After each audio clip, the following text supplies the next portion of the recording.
On Christmas Eve, my daughter looked me dead in the eye and screamed that I'd always been a disappointment. She didn't know someone else was standing behind the tree, listening. I'm Michael Harrington, 55 years old. A retired auto shop owner who spent most of his life fixing other people's engines while quietly ignoring the cracks in his own family. I used to think turning wrenches was the hardest part of my day. But after my wife passed 3 years ago, I learned the truth. The hardest part was coming home to a house that felt too big, too quiet, and too full of things she left behind. Christmas used to be her season. She decorated early, baked too much, and played the same 3 songs until we all rolled our eyes. Now the house only held the memory of that warmth. The blinking lights on the tree looked tired, like they were forcing themselves to shine. Even the ornaments seemed heavier this year. My kids were there, but they felt miles away. Rachel stood near the fireplace with her arms crossed tight, like she was holding herself together with pure anger. Tyler hovered by the doorway, staring at the floor, pretending not to notice the tension snapping between us. I tried to make small talk, but every word felt out of place. The fight started over something small. They usually do. Rachel asked about a document she couldn't find, something connected to their mother's estate. I told her I didn't know where it was. She didn't believe me.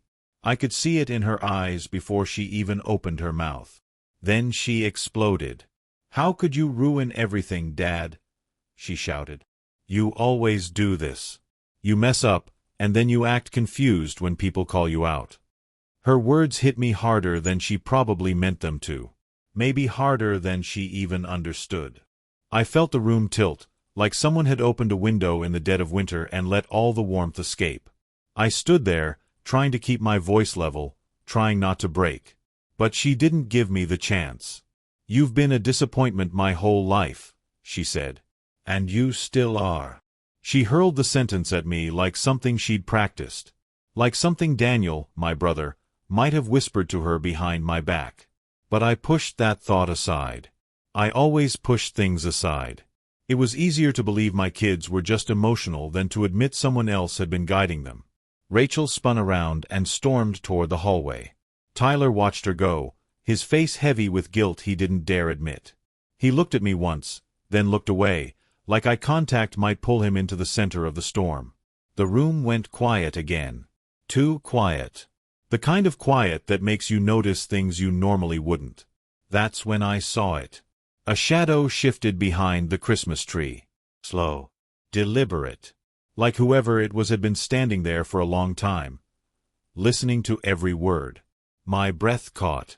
I wasn't sure if I should speak, or move, or pretend I hadn't noticed. Then the shadow stepped forward. And when she came out from behind that tree, my entire world tilted. I hadn't seen that face in 20 years. When the shadow stepped out from behind the Christmas tree, the lights reflected off her glasses, and for a second, I thought I was seeing a ghost. Then she lifted her chin, and the years settled into place like dust on an old photograph. Edith McLean, my late wife's aunt. The woman who had disappeared from family gatherings long before my kids were even born. People called her a recluse, a hermit, a woman who preferred the company of her own thoughts to anyone breathing. She lived out near the state line in a house surrounded by more land than neighbors. The kind of place that swallowed sound and secrets whole. And yet, here she was, in my living room. On Christmas Eve. I stood frozen. My hands weren't shaking, but my heartbeat sure was. The last time I saw Edith was at my wedding reception. She gave my wife a small wooden box and whispered something in her ear that made her tear up. After that, she slipped out before dessert. I never expected to see her again. "Hello, Michael," she said softly, adjusting the shawl around her shoulders. "You look older." I let out a breath I'd been holding since she appeared. "Edith, what are you doing here?" Before she answered, her eyes drifted across the room, landing on the hallway Rachel had disappeared down. Edith's face tightened, not with judgment, more like recognition. Like she already knew what had just happened. "You have a beautiful home," she said quietly. "Cold, but beautiful." Her tone made me feel exposed, like she could see the emptiness in the walls, in the air, in me. "Edith," I said again. Why now, after all these years? She stepped closer, her shoes barely making a sound on the hardwood. Because, she said, I have unfinished business with your children. My stomach dropped. Unfinished business? I repeated. What does that mean? She didn't answer immediately. Instead, she lifted her hand to the mantel, touching one of the old family photos. My wife smiling, holding baby Rachel. Edith's expression softened for a moment, almost mourning. That was when Rachel came back into the room. She stopped mid-step, eyes widening, mouth parting like she'd walked straight into a memory she didn't want to see. Her face drained of color. Aunt Edith, she whispered. Edith didn't smile, didn't move. Hello, Rachel. The tension in the room thickened fast.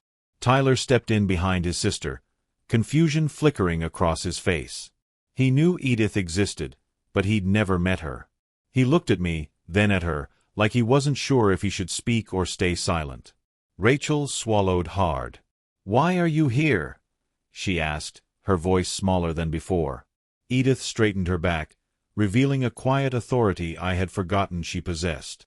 I'm here because certain matters were left unresolved. Matters concerning your mother, and the documents she entrusted to this family. Rachel stiffened. She glanced at me, then back at Edith. Documents, she said. We've already handled everything. Dad, Edith cut her off with a single raised eyebrow. Have you? She asked. Rachel's jaw tightened. My palms felt warm, my chest tight. It was like everyone in the room knew something I didn't. And I hated that feeling. I hated it more than Rachel's earlier words. Edith turned to me then. Slowly. Intentionally. Her voice dropped to a whisper meant only for me. Michael, they didn't tell you, did they? Edith slid a yellowed envelope across the table like it was a loaded gun. The envelope looked fragile, like something that had lived too long in the dark. The edges were curled, the paper soft from age. My name was written on the front in my wife's handwriting. Small, careful, almost shy. My throat tightened just looking at it. I didn't touch it. Not yet.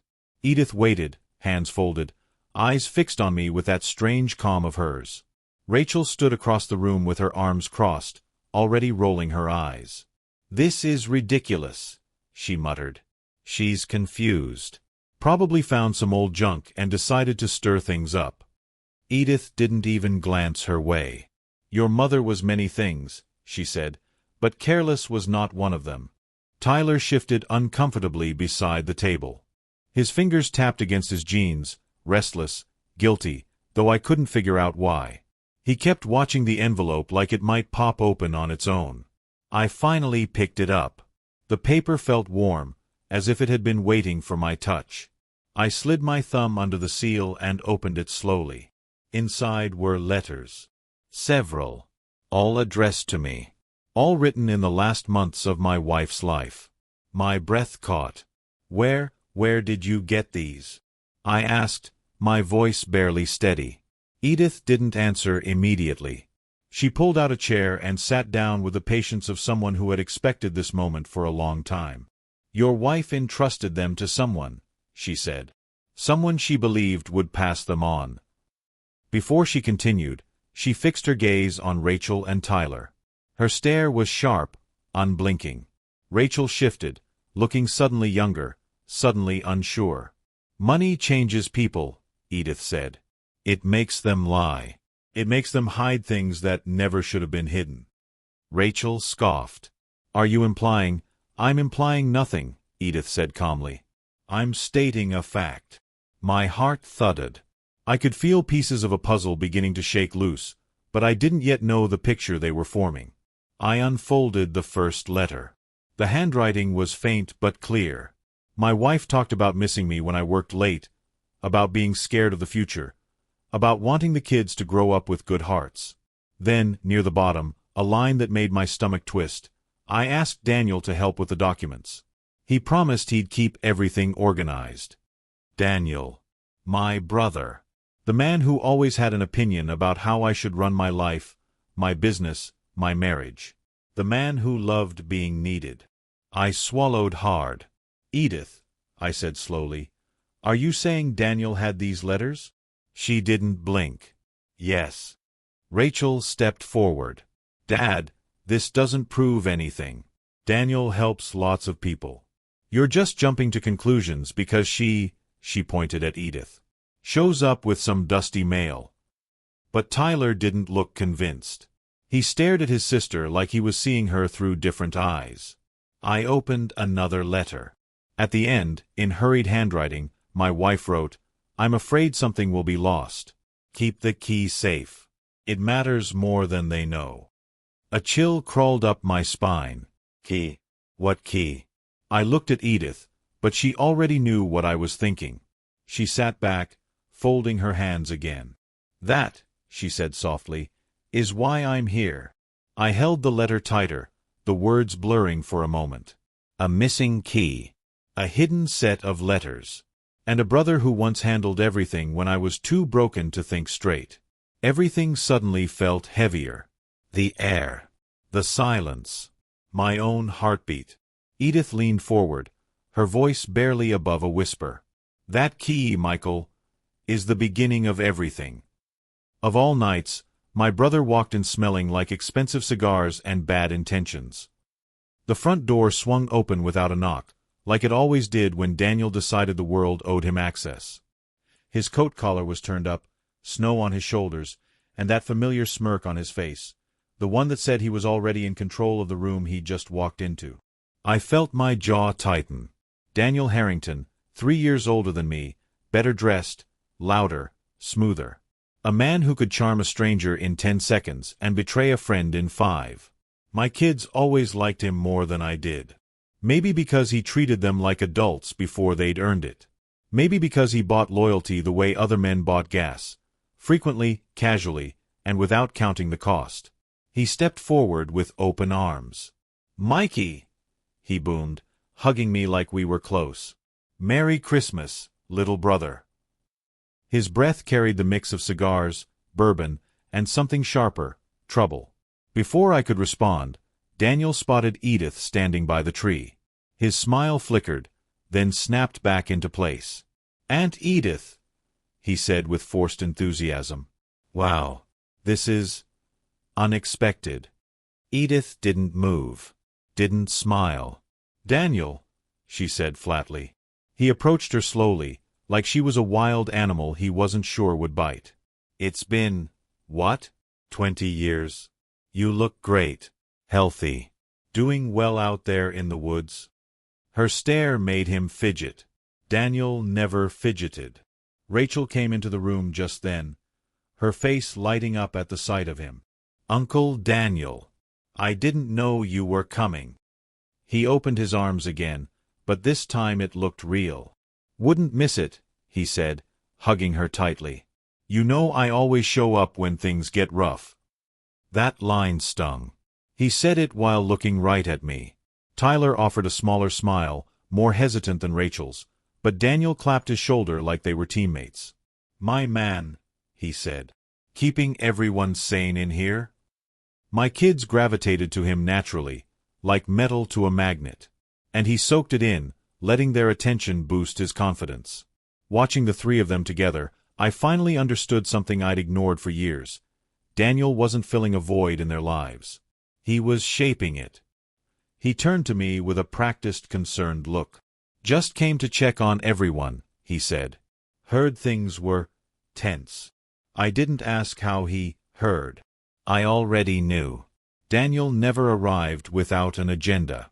And tonight, his eyes kept darting to the table, where the yellowed envelope still lay. Edith noticed it too. Her expression sharpened. So, Daniel said, clapping his hands once. What's all this? A little family meeting? Rachel jumped in. Aunt Edith brought some old letters. Dad's blowing them out of proportion. Daniel's posture stiffened, but only for a second. Letters? He asked lightly. From who? From Mom, Tyler said quietly. Daniel's eyes flicked back to the envelope. The mask slipped. Just for a moment. A flash of panic. Then it disappeared. He forced a laugh. Well, well. Must be touching stuff. You know how sentimental your dad gets.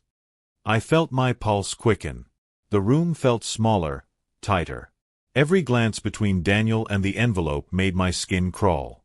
Edith moved to my side, close enough that I could feel her breath. Without looking at him, she leaned in and whispered, "He's the reason you never saw those letters."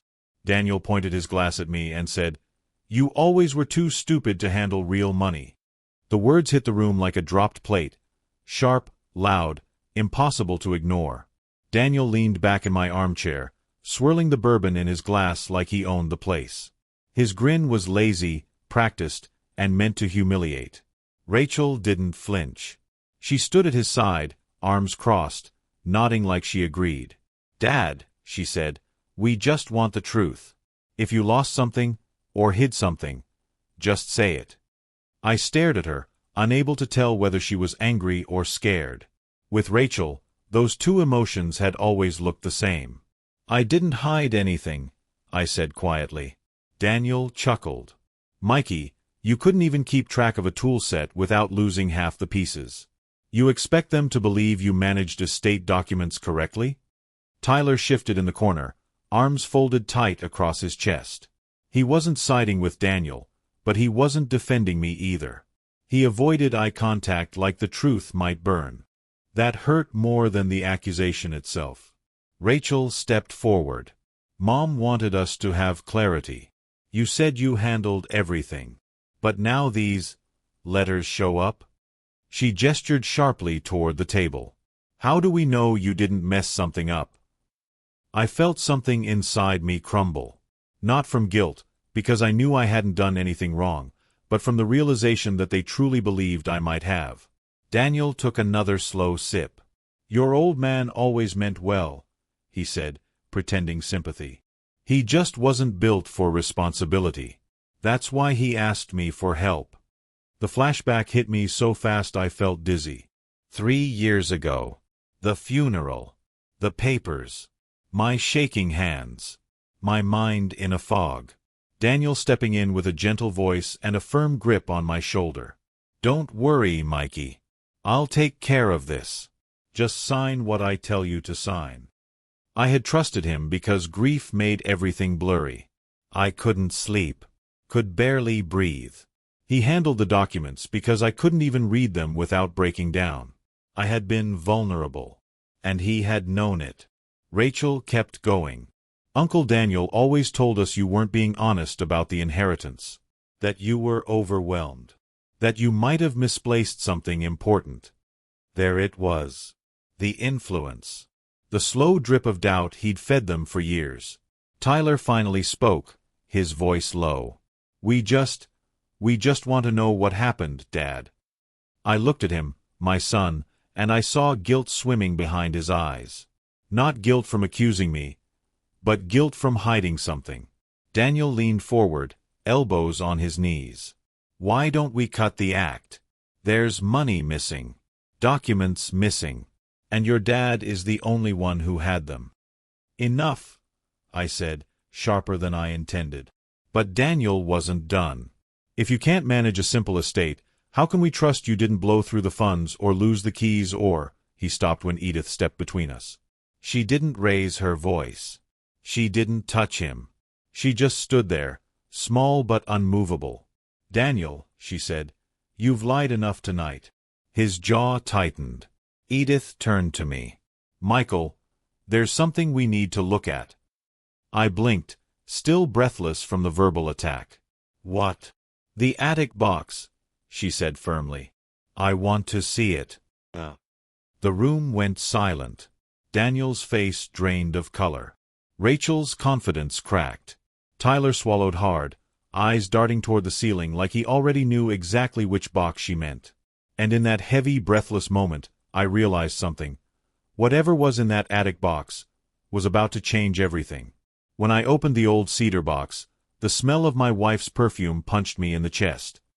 The attic was cold, dusty, and filled with the kind of silence that makes you talk softer without meaning to.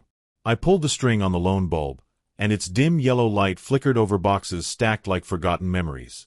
Edith stood beside me, her breath steady, while Rachel and Tyler hovered by the ladder like they wanted to climb back down but didn't want to miss whatever was coming. The cedar box sat in the far corner, hidden under an old quilt my wife's mother made. I knelt, pulled it closer, and brushed off the dust. The hinges creaked as I opened it. And then that smell hit me, her perfume. Soft. Floral. The same scent she used every day for 20 years. For a moment, I had to close my eyes. It felt like she was standing behind me, asking why I'd waited so long to open it. Inside the box were letters, bundled with twine. Receipts folded neatly.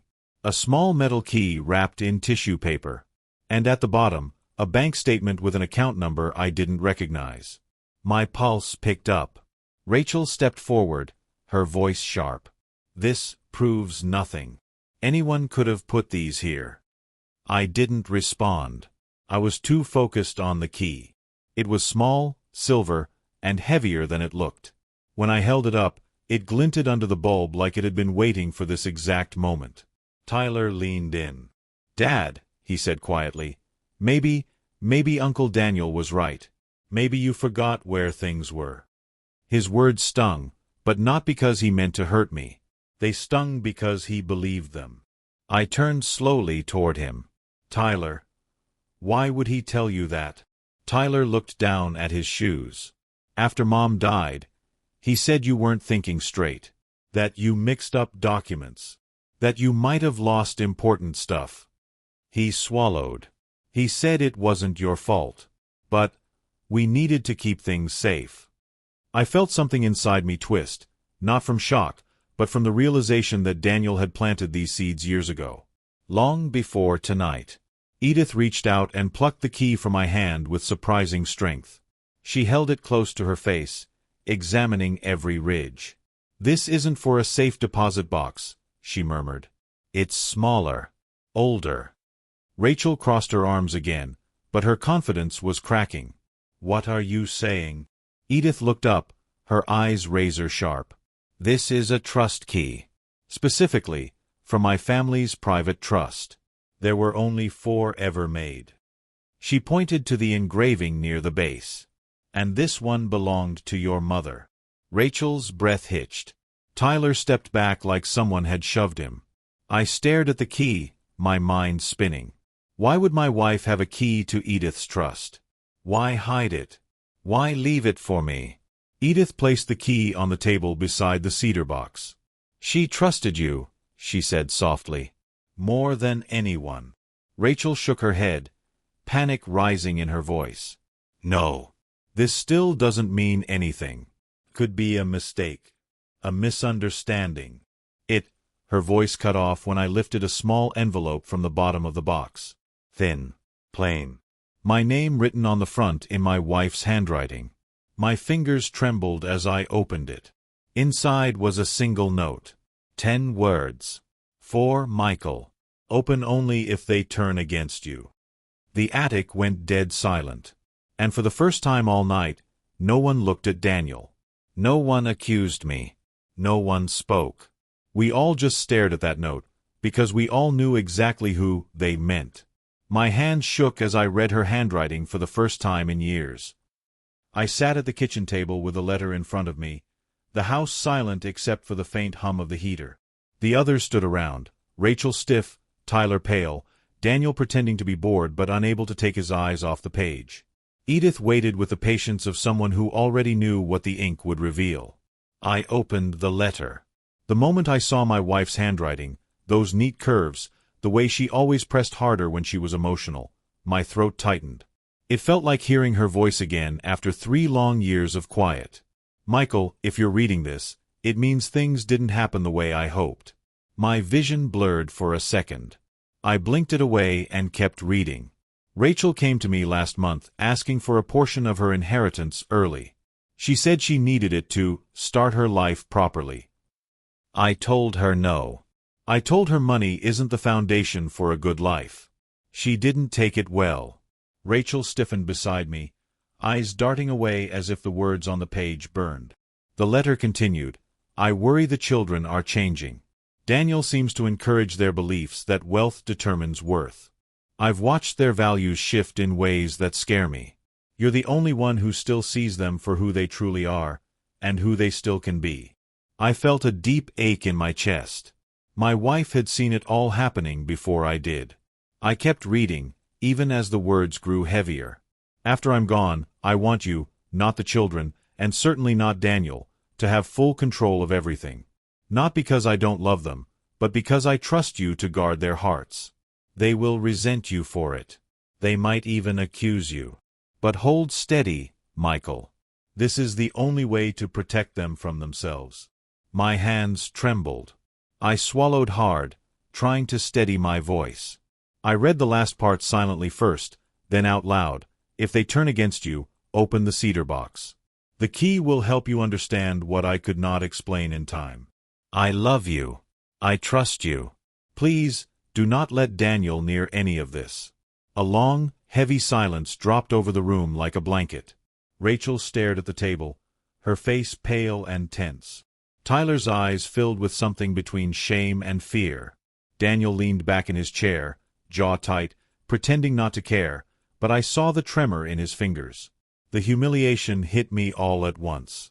My wife had trusted me completely. She had warned them. She had warned me. And still, my own children believed Daniel, over their father, over their mother's written words, over the decades I spent taking care of them. The weight of that betrayal pressed hard on my chest. Edith finally stepped forward. She took the letter gently from my hands and placed the small metal key beside it. Her voice was quiet but sharp enough to cut through the tension.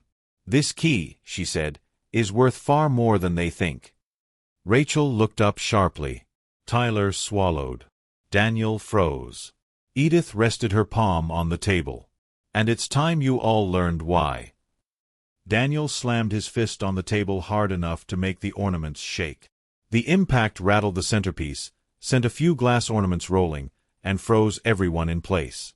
His face was red, more from panic than anger, and for the first time all evening, the mask he always wore cracked straight down the middle. "Enough," Daniel barked. "I'm done with these little games." Edith didn't flinch. She stood perfectly still at the end of the table, her hands clasped, her eyes sharp. "What games?" she asked quietly. Daniel pointed at the letters, then at the small trust key resting beside them. That. His voice dropped into a growl. "You know damn well I was supposed to have a part of your trust, Edith. You promised. You said you'd look after me." I blinked. "You, what?" Rachel's breath hitched. Tyler's head snapped up. All at once, the kids weren't looking at me anymore. They were staring at Daniel, confused and scared. Daniel's laugh came out broken. "Don't look at me like that. You two were going to get your share too." He jabbed a finger at Rachel and Tyler. "I told you. Stick with me, and you'll get everything your father couldn't give you." Rachel staggered back a step, shaking her head. You said Dad was hiding things from us." "I said what I needed to," Daniel snapped. "Because your father," he swung toward me, "was too stupid to handle this kind of responsibility. Your mother knew it. Edith knew it. Hell, deep down, you know it too." Tyler's voice cracked as he spoke. "So, you lied to us?" "No," Daniel said, but his voice wavered. "I guided you. I protected you. I kept you from ending up like him." Rachel's chin trembled. Tears overflowed, running down her cheeks in hot silent streaks. She looked at me, then at Daniel, then back again, like her entire world had spun off its axis. "You said Dad was losing documents," she whispered. "You said he messed up the estate. You said he was the reason everything was confusing." "Yes," Daniel shouted. "Because if you thought he was capable, none of you would have trusted me. And I needed you to trust me. All of you." There it was. The truth. Ugly. Raw. Finally uncovered. Then Daniel moved. He lunged across the table, reaching for the stack of letters and the key. Rachel gasped. Tyler stumbled back. I pushed my chair back so fast it scraped the floor. But before Daniel could grab anything, Edith stepped forward with surprising speed. She planted her hand on the table and blocked his reach like a stone wall. "Don't touch them," she said. Her voice was calm, but it carried the weight of a lifetime. Daniel froze. Not because Edith was stronger than him, but because he finally understood she wasn't afraid of him. Not even a little. His breath came out hard, shaky. His eyes darted around the room, searching, calculating, trying to figure out whether he could still salvage the situation. Rachel wiped her face. "Uncle Daniel, how could you?" He didn't answer. He didn't have an answer. He took a step back, chest heaving. His eyes flicked toward the front door. For a moment, it looked like he might bolt. Then, a flash of red and blue lit up the living room. Rachel gasped. Tyler froze. Edith didn't even turn her head. I moved to the window, my heart pounding. Outside, a police cruiser rolled to a stop at the curb, lights flashing in the snow-speckled dark. And all Daniel could whisper was, "No, not tonight." The sheriff stepped in with snow on his boots and a folder with my name on it. The door swung open, letting in a gust of cold air and the sharp scent of winter. Sheriff Collins, broad-shouldered, steady-eyed, wrapped in a heavy brown jacket, stepped inside like he'd walked into this kind of chaos 100 times before. Snow clung to his boots, melting onto the hardwood. "Evening," he said, voice calm but firm. "I'm looking for Michael Harrington." My heart thudded. "I'm Michael." He lifted the folder in his hand, thick with papers and clipped reports. "I have something you need to see." Daniel stiffened across the room. Rachel and Tyler stood frozen.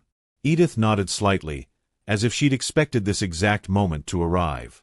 The sheriff set the folder on the table beside the letters and the trust key. He opened it, revealing stamped documents, highlighted lines, and financial charts that made my stomach twist. "This," Collins said, tapping the first page, "is the preliminary report from the Financial Crimes Investigator." Daniel's face drained to chalk. "It concerns your brother," the sheriff continued, eyes narrowing. "Daniel Harrington." Rachel gasped softly. Tyler's mouth fell open. Daniel took a small step back, hands curling into fists. The sheriff kept going. "Your aunt here," he nodded toward Edith, "filed concerns about irregular withdrawals and unauthorized signatures several weeks ago. The investigators followed the trail." He flipped to another page. Every direction it pointed led to Daniel. I looked at Edith, stunned. "You filed it? Weeks ago?" She held my gaze, steady. "I had to." He'd been sniffing around the trust, asking questions he shouldn't have asked. "And when your children started repeating his words," she shook her head, "I knew something was wrong." Rachel turned as pale as the snow outside. Her voice cracked. He told us he was trying to protect Mom's wishes." The sheriff replied before Daniel could open his mouth. "He told a lot of people a lot of things. That's how this kind of crime works." Daniel lunged toward the front door, shoulder hitting the frame hard.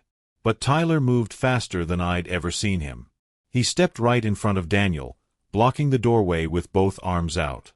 "Move," Daniel snarled. Tyler didn't. He stood firm, breathing fast but refusing to break. "No, not this time." Daniel tried to shove past him, but Tyler held his ground. Rachel backed away, shaking, realizing in real time exactly who had lied to her, and who hadn't. The sheriff stepped forward. "Daniel Harrington, I need you to stay where you are." Daniel's voice cracked with something between rage and fear. "You can't prove anything." "Actually," Collins said, tapping the folder again, "we can." The room felt small. Too warm. Too tight. My heart hammered, not out of fear, but out of disbelief that all those years of doubt, all those small uneasy moments with Daniel, were finally unfolding in the open. Rachel looked at me through tear-blurred eyes. She didn't say a word, but I saw it. The realization. The apology. The heartbreak. Daniel's breathing turned ragged. "This is a setup," he hissed. Edith wants all the money. She's always hated me. Edith didn't react. She didn't even blink. The sheriff closed the folder, picked it up, and held it against his chest. Then he turned to me, only me, and his voice lowered. Michael, do you want to press charges? The room went silent. Daniel froze mid-breath. Rachel's hand flew to her mouth. Tyler whispered, Dad? Edith watched me with unreadable eyes. And I felt the weight of decades, trust, betrayal, grief, and love, settle onto my shoulders as every gaze in the room waited for my answer. For the first time in years, all eyes were on me. The sheriff's question hung in the air like smoke. Heavy. Lingering. Impossible to ignore. Do you want to press charges? Everyone waited. Rachel clutched her hands together, her face streaked with the last traces of tears. Tyler stood tense, jaw tight, still blocking the door. Daniel stared at me with a mix of anger and desperation, like he hoped I'd save him, even after everything he'd done. And Edith. Edith watched me with that calm, ancient patience, as if she already knew the answer but needed me to find it myself. I took a slow breath. My chest felt tight, my thoughts pulled in two directions. Justice or mercy. Part of me wanted to let the law swallow Daniel whole. Let him face every consequence he'd spent years dodging. Let him feel the weight of every lie he'd poured into my children's ears. But another part, maybe the part my wife loved most, knew I couldn't use revenge to heal what was broken. I looked at Daniel. Really looked at him. His shoulders trembled. His eyes darted, searching for a way out. But underneath the panic, I saw something I hadn't seen in years. Fear. Not fear of the law. Fear of being exposed. Fear of losing the control he'd built his entire life around. Daniel, I said quietly, why did you do all this? He swallowed hard. Because it was supposed to be mine, he whispered. All of it. The trust, the control, the respect. You were always the favorite. The dependable one. The one people trusted. His voice cracked. I never had that. Not once. I felt the truth of it land somewhere deep inside me. But sympathy didn't erase the damage he'd done. I stepped closer to him. You hurt my kids, I said. You made them think I failed them. You made them believe lies about their own mother. Daniel looked away, ashamed or maybe just cornered. I turned back to Sheriff Collins. My heart pounded, but my voice stayed steady. Let the investigation proceed, I said. Let the truth come out. But I'm not pressing additional charges. Daniel let out a breath that wasn't quite relief. It was shakier, almost wounded. He expected my wrath. But mercy confused him. The sheriff nodded. Understood. He stepped back but didn't leave. The investigation was still underway, and Daniel wasn't free. I turned toward Rachel. She stood small, fragile, the weight of everything finally settling on her shoulders. Dad, she whispered. I'm sorry. The words trembled out of her like a confession. But I couldn't tell if she meant them, if they came from her heart or from the shock of watching the person she trusted crumble in front of her. I nodded slightly, unable to speak. Not yet. Not when everything inside me still hurt. Tyler moved beside her, placing a shaky hand on her arm. He didn't say anything, but his eyes were softer, full of guilt, yes, but also understanding. I sat down slowly, feeling older than my 55 years, the weight of the day pressing deep into my bones. Edith stepped forward. She placed the small metal key on the table, letting it tap the wood with a deliberate, echoing click. Every head turned. Her voice was calm. Steady. Time, she said, to reveal what he tried to steal. The room went silent. And whatever I thought I knew, I realized I knew nothing at all. The vault door groaned open, and the cold air hit me like a warning. The metal door rumbled like something ancient waking from a long sleep. A burst of cold air slipped out, clean, sharp, untouched by time. Edith stepped in first, her shoes echoing against the cement floor of the private trust facility downtown. I followed, feeling the weight of the moment settle deep in my chest. Rachel and Tyler walked behind me, close but quiet. Daniel wasn't with us. The sheriff made sure of that. Maybe that was the first peaceful moment I'd had all night. The vault's interior lights hummed to life, revealing rows of locked drawers, file cabinets, and a center table with a single sealed compartment. Edith moved toward it with practiced familiarity. "This," she said, resting her hand on the metal, "is the McLean Trust. My family's legacy. And something your wife wanted you, only you, to have access to." I stared at her, confused, overwhelmed. Why me? She didn't answer right away. Instead, she inserted the small metal key we'd found in the attic box. The lock turned smoothly, like it had been waiting decades for that sound. The compartment clicked open. Inside was a stack of files, thick envelopes, and a ledger bound in deep green leather. Edith lifted the top folder and handed it to me. My breath caught. Page after page listed assets, investments, landholdings, bonds, numbers so large I felt dizzy reading them. This wasn't a small inheritance. This was wealth on a scale I'd never imagined. And every document had my name. Not Rachel's. Not Tyler's. Not Daniel's. Mine. "This can't be right," I whispered. Edith's voice softened. "Your wife asked me to protect you. She knew what was happening to the children. She saw the entitlement creeping in. She saw Daniel's influence. And she knew grief would leave you vulnerable." I swallowed hard, flipping through the papers with shaking hands. The truth sat in front of me, cold and undeniable. She had trusted me above everyone else, not because I wanted the money, but because I didn't. Behind me, Rachel let out a small, broken sound. "Dad!" Her voice cracked. "All this time, we thought you were hiding something from us. And it was Mom protecting you." Tears streamed down her face as she covered her mouth. "I'm so sorry. I'm so sorry." I turned toward her, and for the first time in years, I saw my little girl again. Not the hardened version Daniel had molded, but the daughter who used to hold my hand in grocery store parking lots. Tyler put an arm around her shoulders, his face tight with guilt. "We should have trusted you," he said. "We should have listened." I wanted to say something. Anything. But the words stuck in my throat. Instead, I placed the documents gently on the table, feeling both honored and hurt, grateful and devastated. Edith reached into the open compartment one last time. "This," she said, pulling out a small sealed envelope, "was the final thing she left in my care." She handed it to me with slow, steady hands. My name was written on the front in my wife's handwriting. Soft, familiar, heartbreakingly gentle. "For Michael." Just 2 words. But they felt heavier than everything else in the vault combined. I held the envelope carefully, afraid it might crumble from the weight of emotion pressing into it.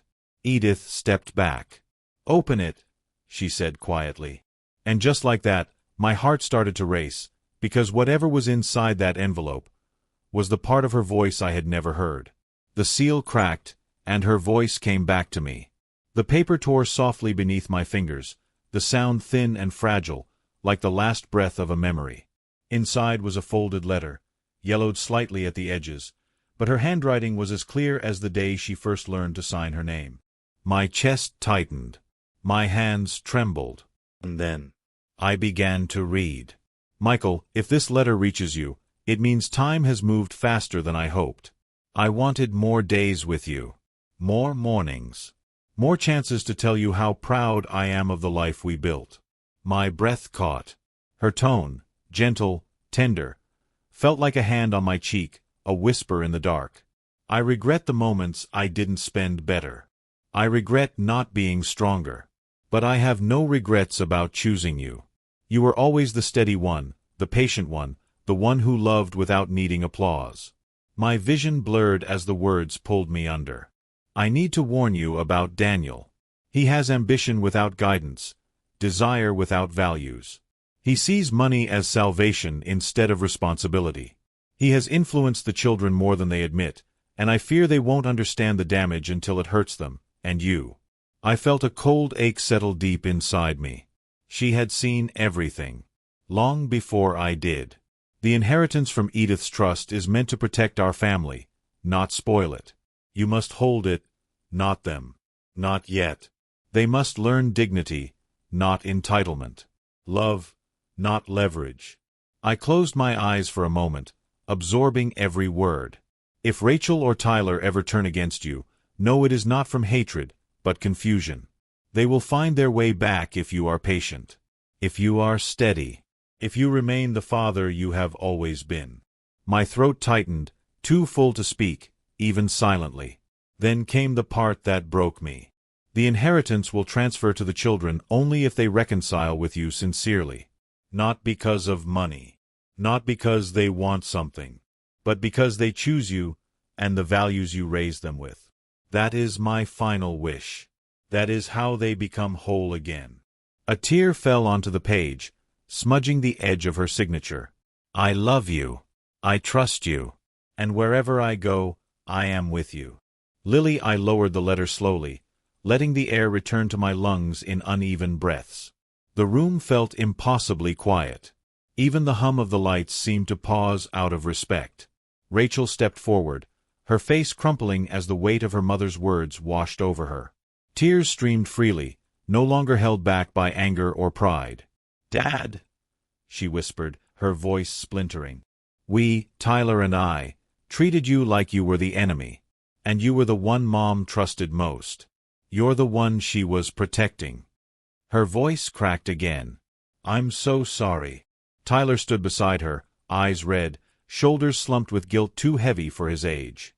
Their regret wasn't defensive this time. It wasn't forced or confused. It was real, raw, human.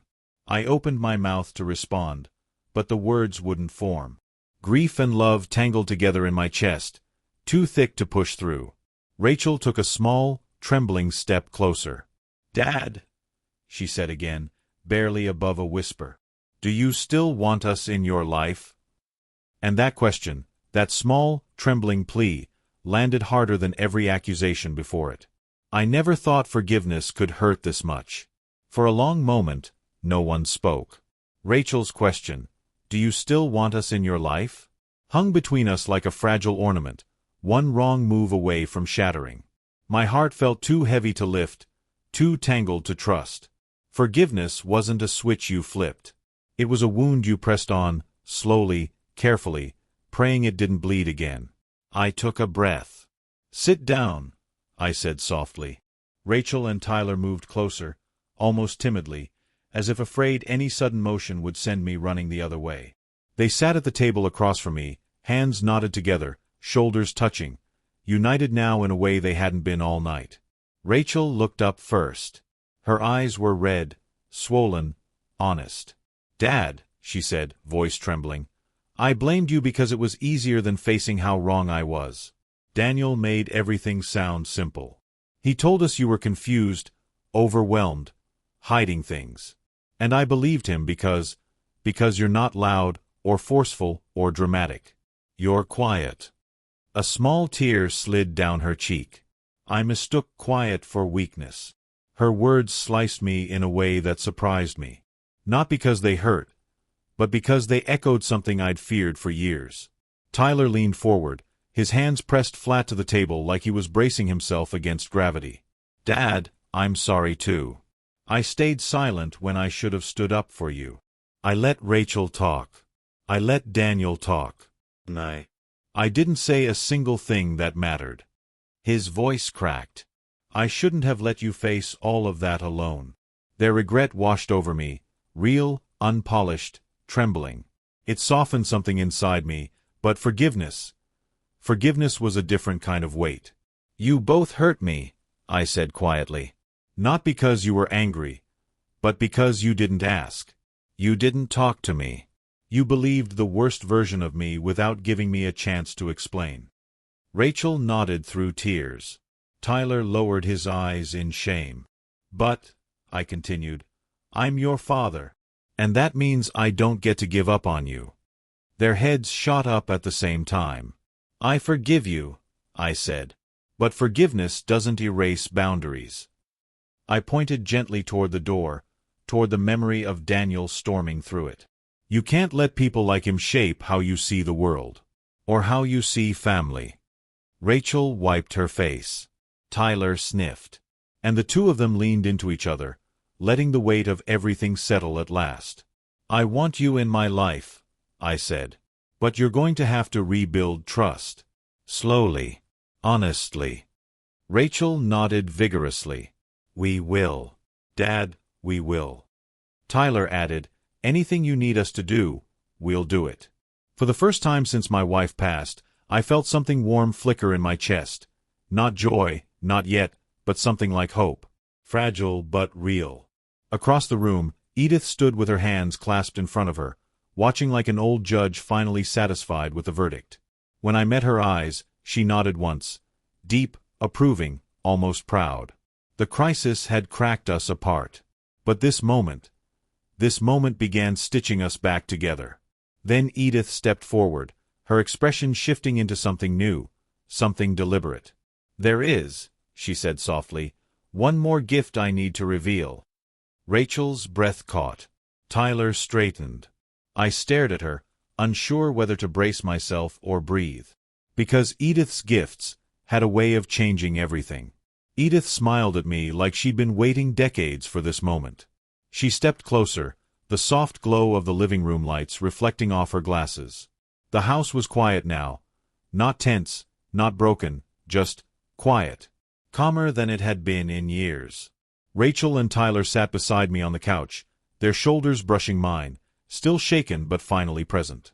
Sheriff Collins waited near the door for final statements from his team. And Daniel? Well, Daniel was gone with the officers.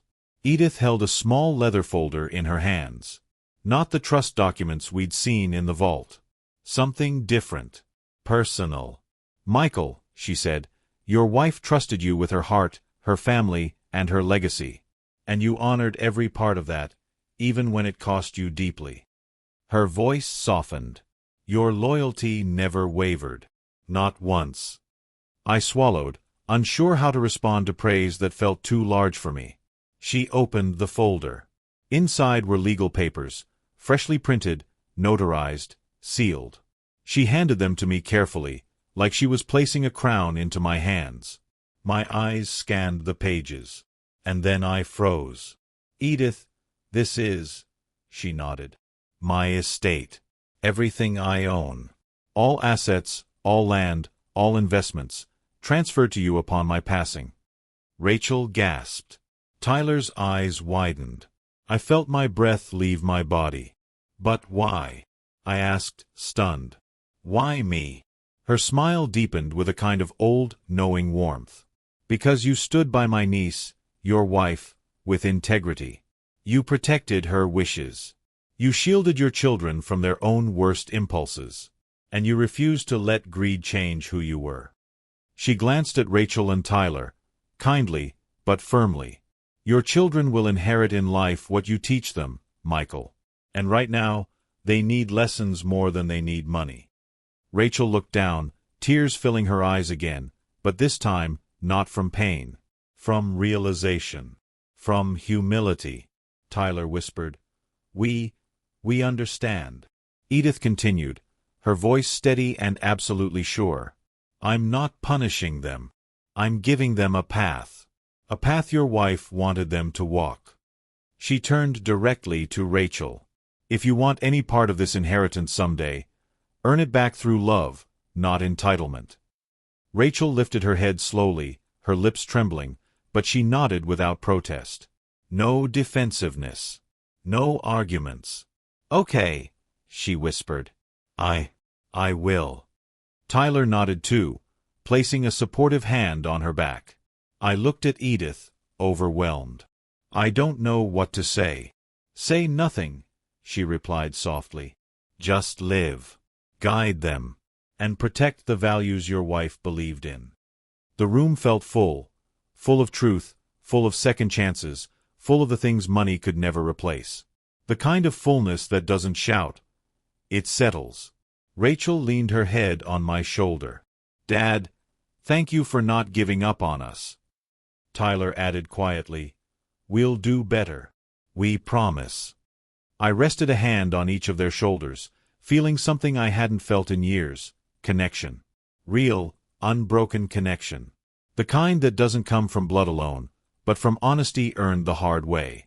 Edith stepped back, satisfied, her eyes softening with a mixture of pride and exhaustion. "This family," she said gently, "is finally on its way." As the night quieted and the weight of everything finally eased, I looked at my children, older, humbled, but still mine, and felt the first true peace since my wife passed. And to whoever might one day hear this story, I'll say this: dignity over greed. Truth over convenience. Family over everything. And if you want more stories like this, you know what to do.